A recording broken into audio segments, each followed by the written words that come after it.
Komið sæl og velkomin hér á fund sem hér í streymi úr Hofi á Akureyri. Hér markmiðið að fara yfir kjarasamning Kjalastéttarfélags við Samband Íslenskra Sveitarfélaga og held ég við bara leggjum á stað og séum ekki að tefja tíman. Og ég aðeins að tala hérna tæknimannin bara hvort það sé ekki alveg góð. Já, þetta svona frumraun, það gaman að taka þátt í þessu. Ég vona að þið skemmtið ykkur eins vel og ég. En þá það fyrsta með kjarasamning við sveitarfélögin að hann gildi frá 1. janúar 2020 til 31. mars 2023 og það verður innágreiðsla kjarasamningsins þegar samningar hafa verið samþykktir 1. apríl 2019 vegna tímabilsins frá ágúst til áramóta upp á 105.000. Áður hafði verið greidd innágreiðsla upp á 105.000 fyrir tímabili frá 1. apríl 2019 fram í ágúst. Og með þessum tveimur eingreiðslum má segja að þetta sé 210.000 sem koma inn fyrir árið 2019 sem eru svona meðaltalslaun allra félagsmanna og þannig það eru sumir sem eru þá að fá meira heldur en hefði fengið miðað við 17.000 krónurnar á launataxta en aðrir eru þá að fá minna sem hafa haft mjög mikla eftirvinnu. En 1. apríl núna 2020 þá hækka laun 17.000, nei fyrirgefið, ég byrja aftur. 1. janúar 2020 hækka laun 17.000 sem var sama hækkun og var í lífskjarasamningnum fyrir árið 2019 fram til 1. apríl 2020. Auk þessi hækkar launataflan 0,2% sem á nú sér eiginlega sögulega skýringu frá launaskriðstryggingunni því að þá var svona skáskrið á launatöflunum þannig að við erum að fá leiðréttingu þarna til jafns við aðra. En núna þá hækkar hún 24.000 1. apríl 2020 og aftur 24.000 1. janúar 2021 og 25.000 1. janúar 2022 og þessi hækkun samtals þá rúm 90.000 á samningstímanum og það þá talið að þetta sé launahækkun frá 15% upp í 30% og 30% launahækkun á lægstu laun á þessum samningstíma. Svona ef maður setur krónutölunar í prósentur. Þannig að hæstu launin þá að hækka 15%. Síðan eitt hér nýtt inn í kjarasamningnum við sveitarfélögin sem var nú eitt af því sem var nú mesti ásetningarsteinninn þegar við fórum í það að kjósa verkfall. Það þessi svokallaði félagsmannasjóður sem hefur það hlutverk að greiða út eingreiðslu 1.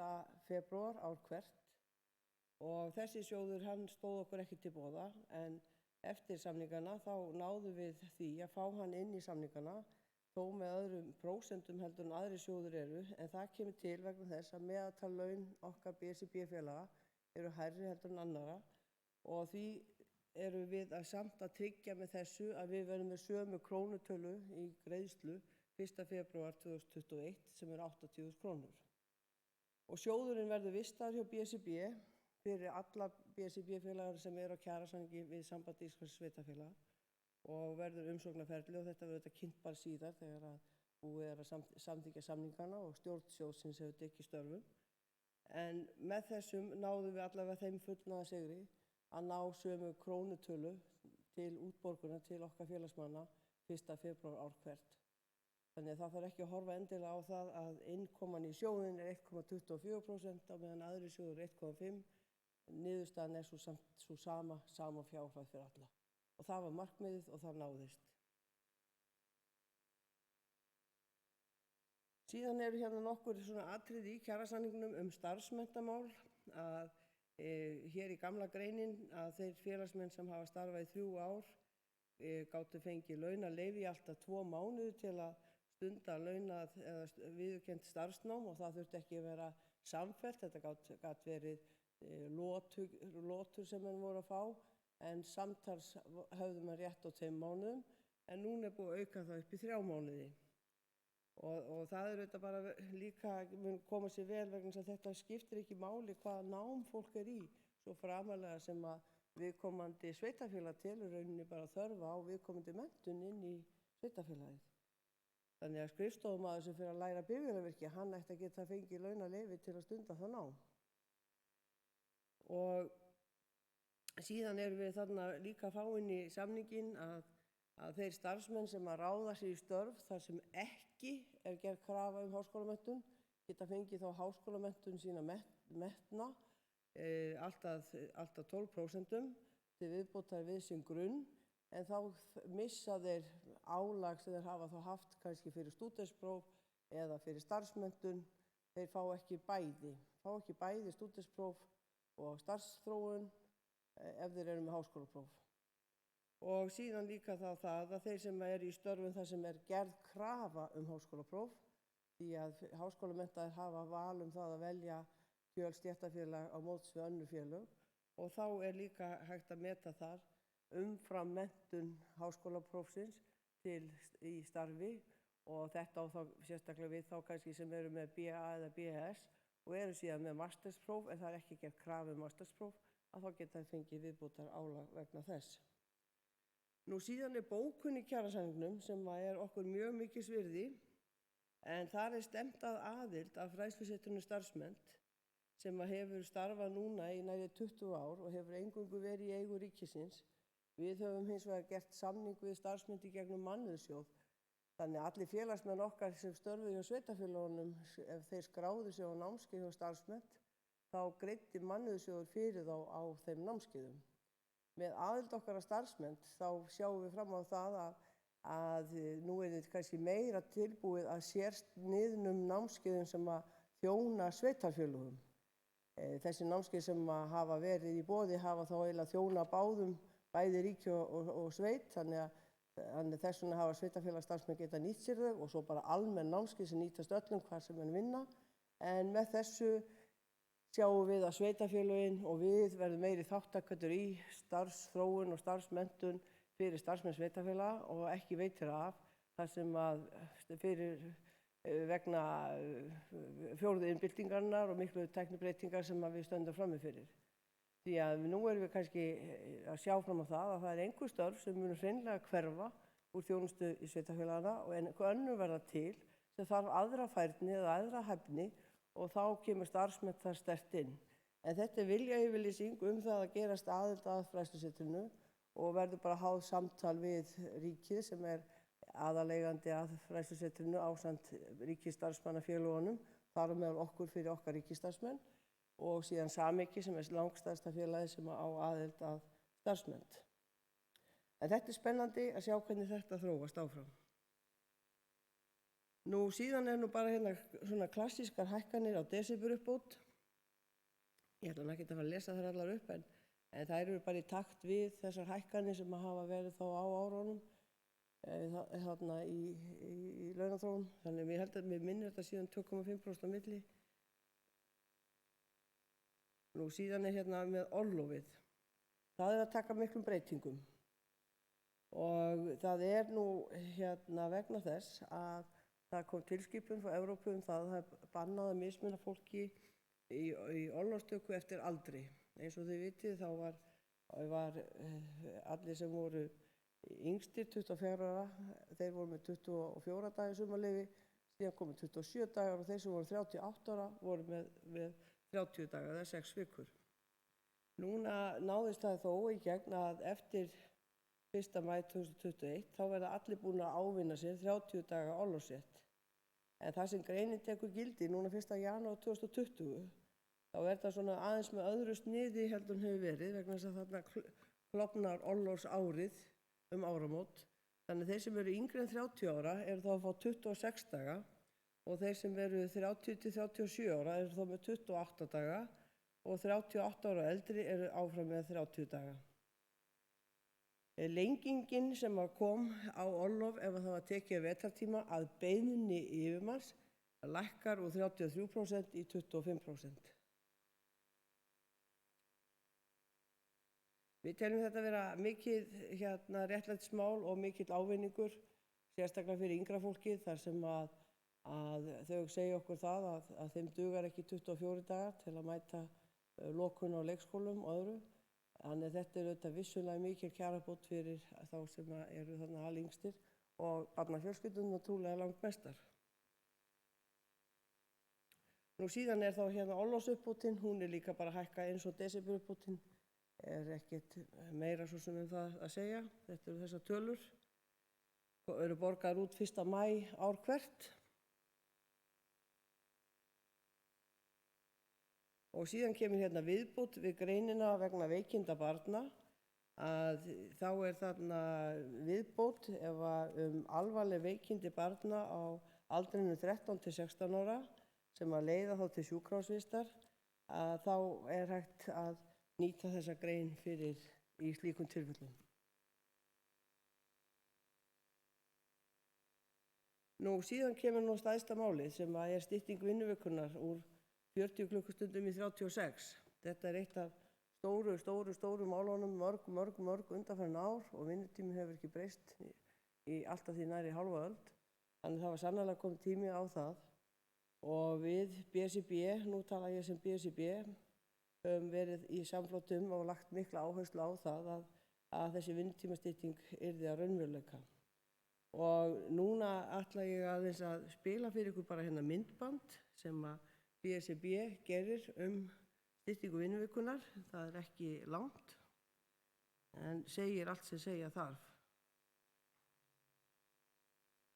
Og inn á þessari síðu BSRB þá þar fleira fræðsluefni sem að ég hvet ykkur líka til að skoða.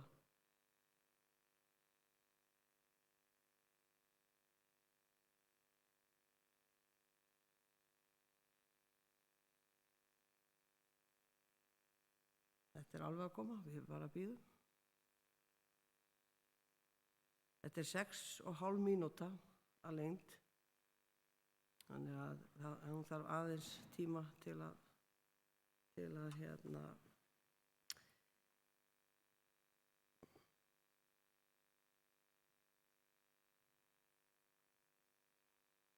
þannig nú, þá ætti þetta að byrja. Heyrist ekki.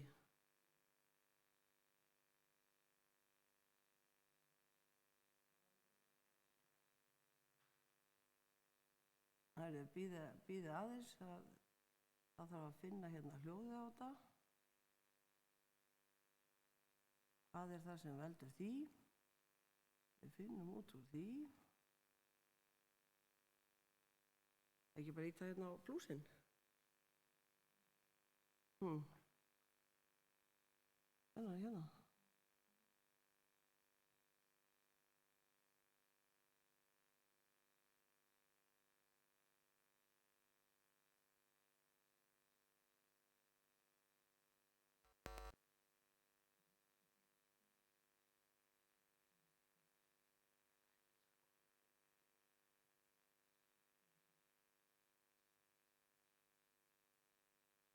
Eitthvað sem blokkar þetta?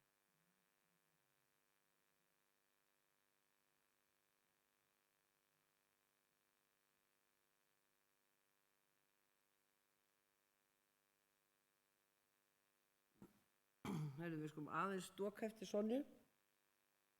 En þetta sem sagt 6,5 mínúta þar sem að Sonja fer mjög vel yfir styttingu dagvinnunnar sem að tók nú allan þennan tíma og það var skrifað undir styttingu dagvinnunnar í september við ríkið og síðan var viðræður við sambandið sem að tók sinn tíma og það skrifað undir það einhvern tímann í byrjun nóvember minnum mig.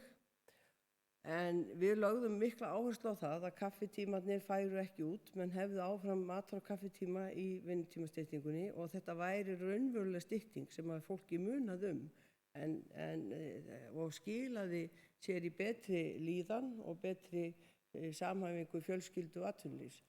Og rök okkar voru þau að það voru tilraunaverkefni, bæði hjá ríki og sveitarfélagi áður á síðastliðnu ári, sem að skiluðu mjög góðum niðurstöðum sem að leiddi til þess að veikindadögum fækkaði, fólki leið almennt betur í vinnunni og það náði betur að samhæfa fjölskyldulíf og atvinnulíf. Og við náttúrulega bara sátum þarna sem fastast og ræddum málin fram og aftur og ég get sagt ykkur það búið að fara marga hringi. og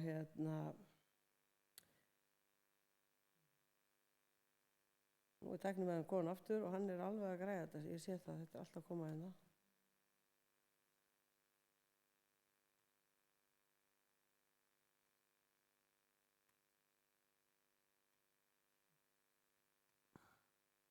Þarna kemur þetta sko. Í þessari kynningu ætla ég að fjalla styttingu vinnuvikunar í dagvinnu. Helstu breytingarnar með þessum kjarasamningum er að það er heimilt að stytta vinnuvikuna niður í alltaf 36 stundir, þar að segja 4 stundir á viku. Þessi stytting á að taka gildi í síðasta lagi 1. janúar 2021, en það er heimilt að hefjast handa fyrr ef að það er samkomulag það á vinnustaðnum. Megin markmiðið með þessum breytingum er að bæta vinnustaðamenningu og nýtingu vinnutíma. Það er líka að stuðla að bættum lífskjörum og svo er það þá að bæta samræmingu fjölskyldu og einkalífs. Staðan í dag er sú að vinnuvikan hefur verið óbreytt í nærri því 50 ár og þess vegna er þetta stór áfangi að mati okkar hjá BSRB að það hafi tekist til að stytta vinnuvikuna í þessum kjarasamningum. Styttingin verður innleidd á hverjum vinnustað fyrir sig og það er hægt að stytta niður í alltaf 4 stundir á viku og það er án launaskerðingar. Fyrirkomulag verður með þeim hætti að samtali verður tekið inn á hverjum vinnustað fyrir sig og það er meiri hluti starfsfólk sem að ræður niðurstöðinni. Þannig að þau ákveða breytingu á vinnufyrirkomulaginu og þau þurfa að ræða sig niður á niðurstöðu sem að tekur mið af því hvaða þjónustu verið að veita. Og hluti af því sem að þarf að ræða er að velta fyrir sér hvernig sé hægt að breyta verklagi, hver beri ábyrgð á hvaða verkefnum, hvort það sé óskýrleiki í hlutverkum, hvernig eigi að fara með skreppinn og hvernig eigi að breyta matar- og kaffitímum. Og spurningin er sú hvort að það eigi að stytta daglega eða vikulega eða með blönduðum hætti. Það getur verið mjög misjafnt út frá þeirri starfsemi sem er á hverjum vinnustað fyrir sig og hjá sumum vinnustöðum að þá gæti verið möguleiki að hver og einn starfsmaður fá að velja fyrir sig en ekki að það sé heildarfyrirkomulag sem að sé eins fyrir alla.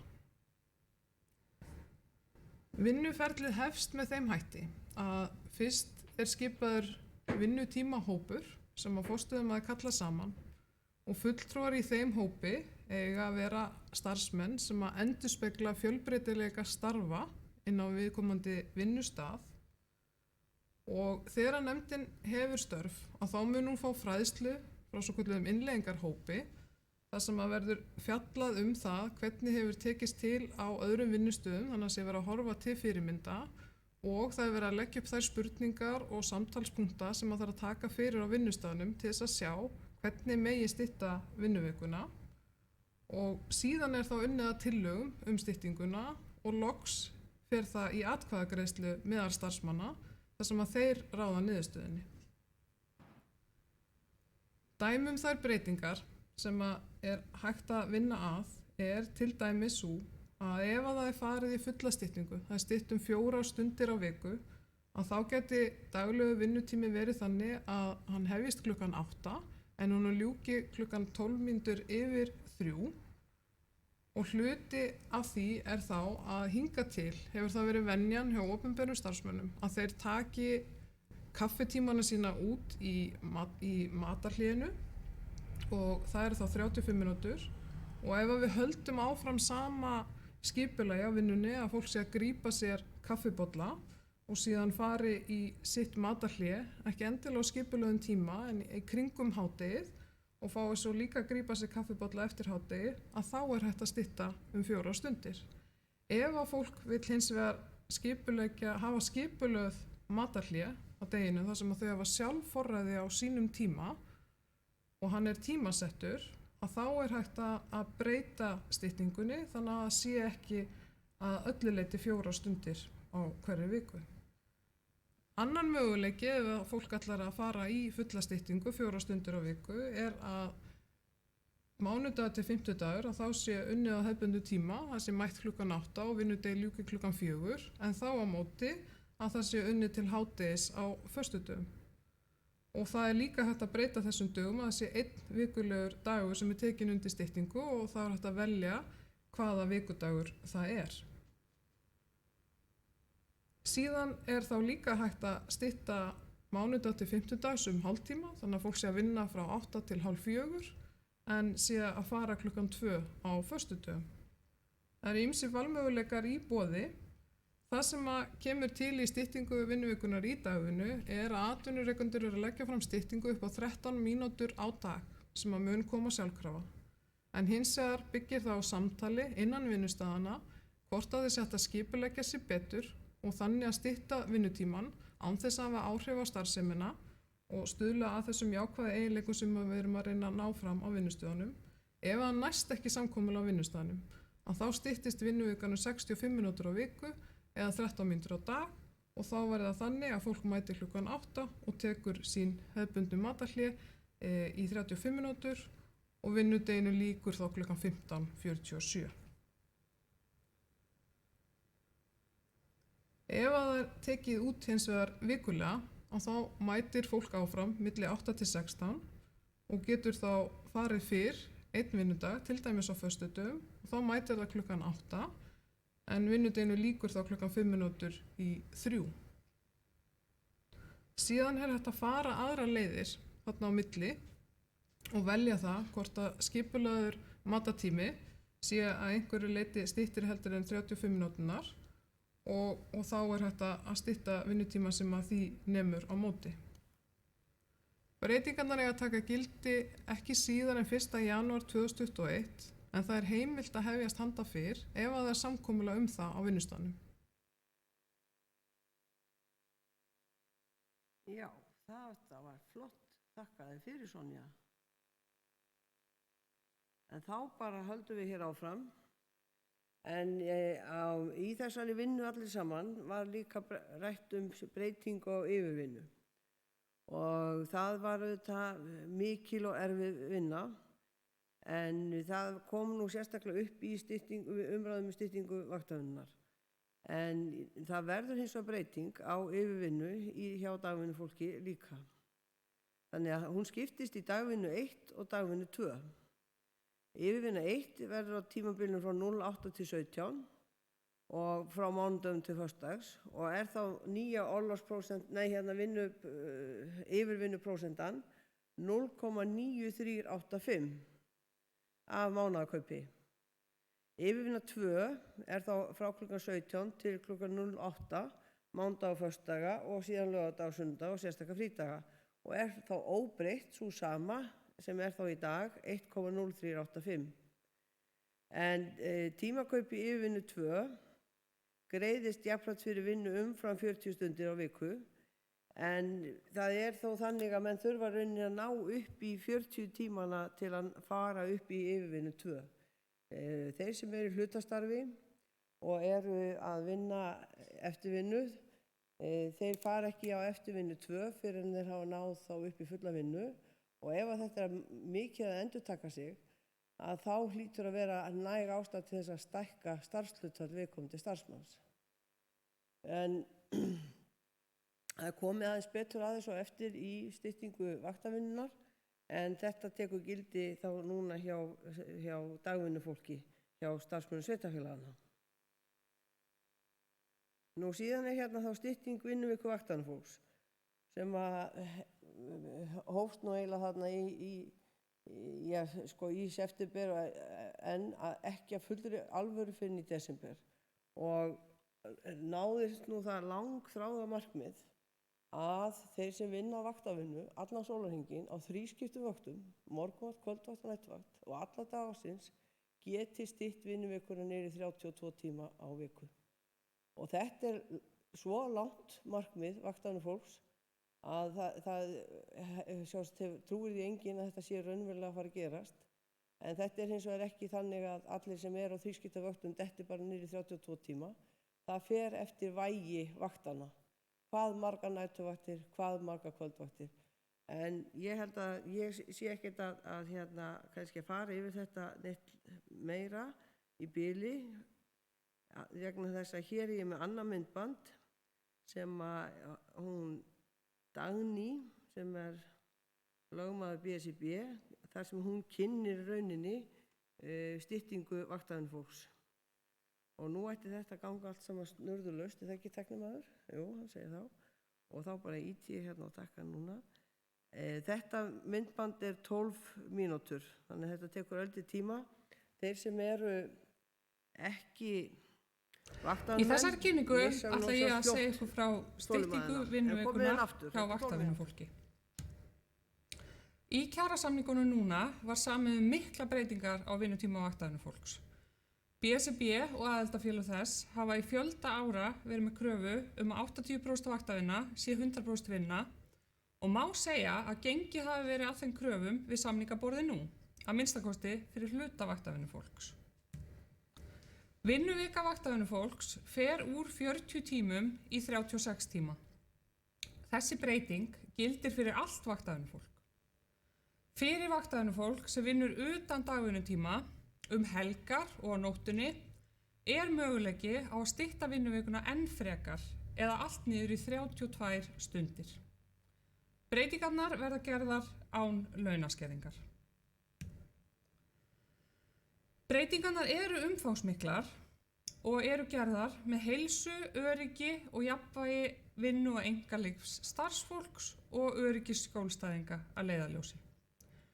Þá breytingunum einnig ætlað að stuðla að því að meiri festa verði í starfsemi vaktavinnustaða í opinberri þjónustu og dregið verði úr þörf fyrir yfirvinnu. Markmið breytinganna eru fyrst og fremst að draga úr hættu á heilsutjóni vaktavinnufólks, auka öryggi starfsmanna og þjónustuþega og auka möguleika vaktavinnufólks á samþætta vinnu og einkalíf. Rannsóknir hafa sýnt að vaktavinnufólk í aukinni áhættu á að fá ýmsa sjúkdóma. Þá hefur vinna á mismunandi tímum sólarhringsins slæm áhrif á svefn fólks og það getur haft í för með sér verri heilsu. Vinna á óreglulegum tímum gerir einnig fólki erfiðara fyrir að eiga félagslíf og fjölskyldulíf. Margar vaktavinnustéttir vinna þar að auki erfistörf, ekki síst í almannaþjónustunni. Stór hluti vaktavinnufólks vinnur hlutastörf. Og breytingarnar eiga að hafa það í för með sér að auðveldara verður fyrir fólk að vinna í hærra starfshlutfalli en áður. Þegar vinnutímastyttingin tekur gildi verður öllum starfsmönnum í hlutastarfi boðið að hækka starfshlutfall sitt sem nemur að minnstakosti vinnutímastyttingunni. Þetta hefur í för með sér launahækkun, í einhverjum tilvikum umtalsverða og ævitekjur hækka og á endanum lífeyrisgreiðslur vaktavinnustétta. Og þetta gildir ekki síst kvennastéttir. Vaktaálag greitt fyrir vinnu utan dagvinnumarka. Vaktaálag á nætuvöktum á tímabilinu miðnættis til 8 morgnanna hækkar, þannig að það verður 65% á virkundum og 75% helgar. Vaktaálag á öðrum tímum verður óbreytt, þannig að fyrir kvöldvaktir greiðist 33% vaktaálag og fyrir helgavaktir að degi og kvöldi til greiðist 55% vaktaálag. Og hér sjáum við nýja og gamla vaktaálagið. Nýr þáttur í vaktavinnu að vægi vinnustunda verður ólíkt. Þannig telja stundir utan dagvinnutíma meira en stundir á dagvinnutíma. Fyrir klukkustund á helgar eða kvöldvakt reiknast þannig 63 mínútur og fyrir klukkustund á nætuvakt alla dagavikunar reiknast 72 mínútur. Það má einnig útskýra þetta með því að segja að fyrir hverja klukkustund á vakt fáist annarkvort 3 mínútur eða 12 mínútur í afslátt af vinnuskyldu. Með þessu vinnutími vaktavinnufólks sem vinnur utan dagvinnumarka styttur enn frekar niður fyrir 36 tíma og allt að 32 tímum á viku. Miðað við 40 stunda vinnuviku sem hefur verið í gildi í nærri hálfa öld 32 tíma vinnuvika 80% starf. Önnur nýjung í launamyndu vaktavinnufólks vaktahvati. Við útreikning vaktahvata horft á fjölda vakta á mánuði og fjölbreytileika.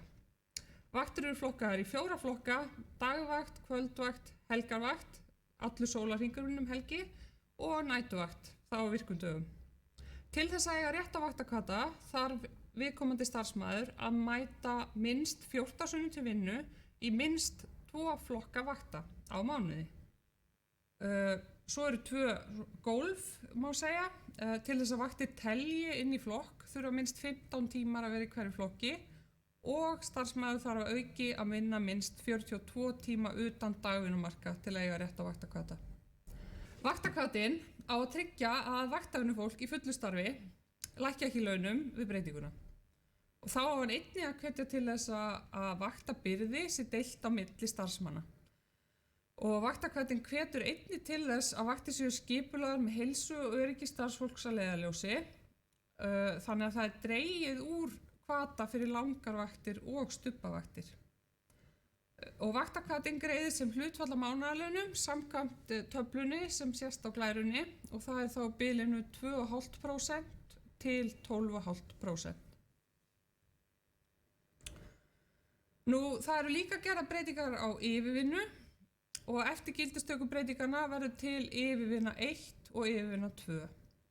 Yfirvinna 1 er 0,9385% af mánaðarlaunum og hún er greidd milli 8 og 17 virkundum þar til starfsmaður hefur skilað 38 klukkustundum og 55 mínútum á viku. Eftir það og á öðrum tímum sólarhringsins er greidd yfirvinna 2 sem er greidd sem 1,0385% af mánaðarlaunum sem er sama prósta og var áður. Vonast er til þess að vinnutímabreytingar vaktavinnufólks hafi þau áhrif að dregið sig úr yfirvinnu menningu. Þau gæði sem vaktavinnufólk fær með breytingunni, til dæmis vaktakvati og vægi vinnustunda, fylgja vinnuskyldunni en ekki aukavöktum. Það eru ýmsar aðra breytingar líka og helgidagafríð sem dæmi. Flest vaktavinnufólk getur þurft að vinna alla daga ársins, þar með talið á stórhátíðum og rauðum dögum. Og vegna þessa fær vaktavinnufólk annarkvort greidda bætingu eða 11 daga vetrarfrí. Og þessu verður breytt við gildistöku breytinganna. Bætingin fellur niður og í stað 11 daga vetrarfrí sem ávinnst á ársgrundvelli og er tekið út á næsta almanaksári, mun vaktavinnufólk fá jafnmarga frídaga og dagvinnufólk. Þannig að þeir frídagar sem falla á virka daga mynda líka frídaga fyrir vaktavinnufólk. Vaktavinnufólk getur auðvitað ekki tekið endilega frídagana þegar þeir á þeim dögum sem þeir skapast, en úttektin verður gerð sveigjanlegri, þannig að fólk getur tekið á jafnóðum eða óskað eftir því að safna þeim upp og tekið marga í einu ef það hentar starfseminni. Og þetta getur til dæmis nýst vaktavinnufólki til að dekka vetrarfrí í skólum. Álag fyrir vinnu á milli 4 á aðfangadagskvöld og gamlársdag og fram að 8 á jóladagsmorgni og nýársdegi verður hækkað í 120% og aðrir rauðir dagar greiðast áfram með 90% álagi. Hérna höfum við dæmi starfsmann í 100% starfi sem vinnur þrískiptar 8 tíma vaktir. Vinnuskylda hans fyrir breytingarnar er 173,3 tímar. Eftir breytingu er vinnuskylda hans 138,5 stundir. Hann fær 2 vaktir í frí vegna almennu styttingarinnar niður í 36 tíma og 2 til viðbótar vegna vægis vinnustunda. Vægi vinnustunda fer eftir því hvenær viðkomandi starfsmaður er að vinna. Og þessi starfsmaður er að vinna töluvert mikið utan dagvinnumarka og kemst því í lágmarkið. En það er gert ráð fyrir því að laun breytist ekki við þessar breytingar. Hér er annað dæmi starfsmann í 80% starfi sem vinnur á þrískiptum 8 tíma vöktum. Fyrir breytingu vinnur hann 137 stundir. Þessu starfsmanni býðst að hækka starfshlutfallið sitt sem nemur styttingunni að vinna áfram 137 tíma og verður hann þá í 90-100% starfi eftir því hvernig vaktirnar hans eru samsettar. Við þessa breytingar hækka launin hans umtalsvert. Allir starfsmenn hafa rétt á að hækka starfshlutfall sitt sem nemur að minnstakosti styttingunni. Við styttinguna myndast auðvitað mönnunargat sem þarf að fylla upp í.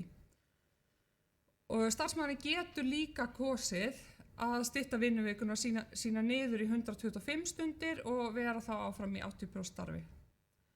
Það er verið að vinna að því að forrita reiknivél þar sem að vaktavinnufólk getur slegið inn sín eigin dæmi og átta sig þá betur á því hvernig þetta kemur út fyrir þau. Nú, styttingin í vaktavinnunni ólík styttingunni í dagvinnunni. Hjá dagvinnuhópunum gert ráð fyrir því að starfsfólk og stofnanir geti yfirfarið verklag, endurskipulagt starfsemi með þeim hætti að ekki verði skerðing á þjónustu eða afköstum. Hjá vaktavinnustofnun augljóst að áfram verður að manna alla vaktir. Því myndast svokallað mönnunargat þegar stytting vinnutíma vaktavinnufólks tekur gildi. Launagreiðendur á opinberum markaði ætla að standa straum af þeim kostnaði sem hlýst af mönnunargatinu, en hann getur verið töluverður. Með því að bjóða hlutastarfsfólki hækka starfshlutfall verður vonandi hægt að manna hluta þeirra stöðugilda sem losna. Breytingarnar einnig fjármagnaðar að hluta til með því að stokka upp þær greiðslur sem vaktavinnufólk hefur fengið hingað til og breyta þeim. Greiðslur fyrir kaffitíma falla til dæmis niður. Starfsmönnum verður að sjálfsögðu áfram gert kleift að neyta matar og taka hlé á vaktinni eftir sem áður. Greiðsla fyrir breytingar á vaktskrá og fyrir aukavakt með stuttu fyrirvara breytist einnig og verður til nýr launaliður sem heitir breytingagjald. Áður var þetta greitt sem yfirvinna. Þessar greiðslur lækka örlítið en launagreiðendur hafa einnig heitið því að nýta þessi úrræði minna.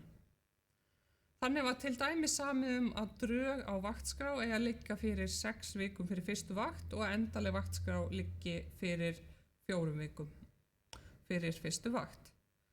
Nú, þessi fjármunir sem þarna teknir úr þessum þáttum, þeir síðan settir inn í greiðslu hærra vaktaálags, greiðslu vaktahvata og vægis vinnustunda sem styttir vinnuviku vaktavinnufólks.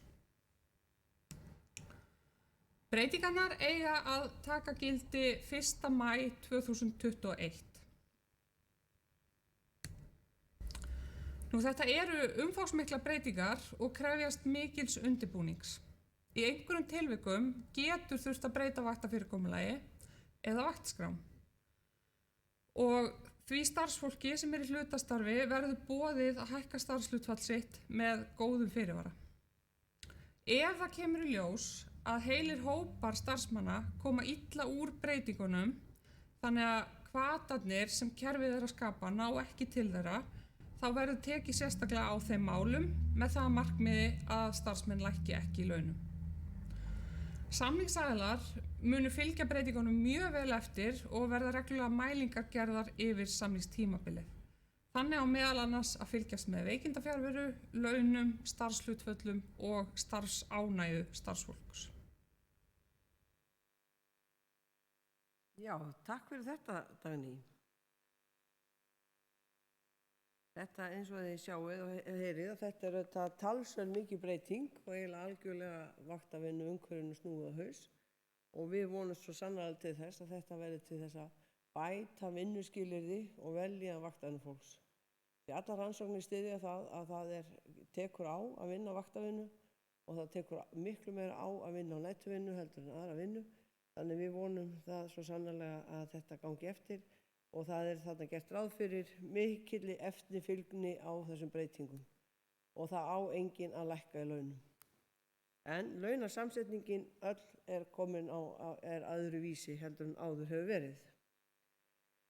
En síðan hérna svona ýmis önnur atriði sem ég kannski ekki alveg að fara í gegnum nema svona í punktum að það svona ýmsar lagfæringar á textum hér og þar sem hafa svo sem ekki neinn kjaralega þýðingu en bæti svona réttarstöðu fólks og hér þó ein sem að beri fyrstan dag mánaðar upp á frídag skal borga út laun síðasta virkadag. Þetta hefur mjög mikið að segja, sérstaklega ef að páskarnir allir lenda nú svona og fyrsti virkidagur kannski orðinn 7., 8. eða 7., 7.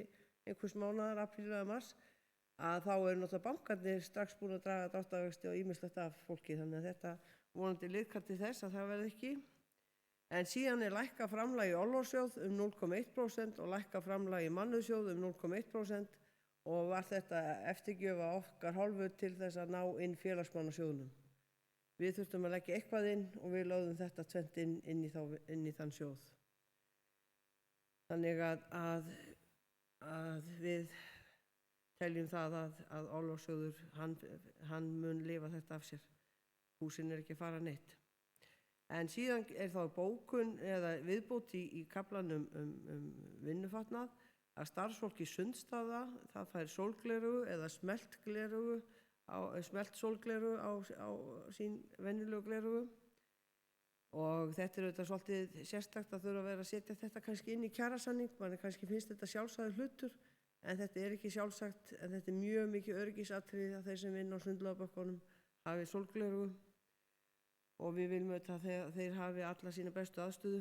Jafnframt bókun aðstöðu starfsmanna Sundstaða til að æfinga á vinnutíma, ef hægt til að standast öryggispróf, standast þær öryggisreglur sem að til sundlaugavarðar eru gerðar samkvæmt reglugerð Sundstaði. Við teljum þetta vera mikla bragarbót og síðan mun þá líka vera efld starfsmenntun fyrir sundlaugaverði.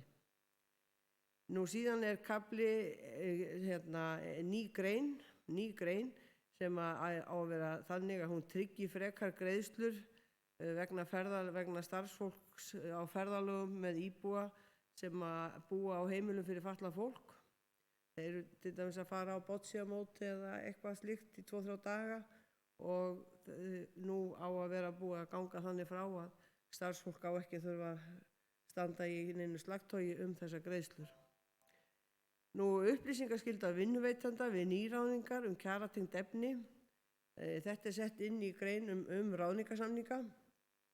Núna ber vinnuveitanda að upplýsa fólk kjaratengd efni, þar að segja að fólk leggi þá fram þau námsvottorð sem þau hafa til þess sem hafa áhrif á það hvort þau eiga möguleika að fá það metið til launa, eins líka starfsaldursvottorð ef það kemur fram í ferilskrá viðkomandi að hann hafi unnið á einhverju öðru sveitarfélagi í sambærilegu starfi annars staðar eða annars slíkt, að hann leggi þá fram starfsvottorð þannig að það sé hægt að meta það sem það hefur áhrif á hans laun.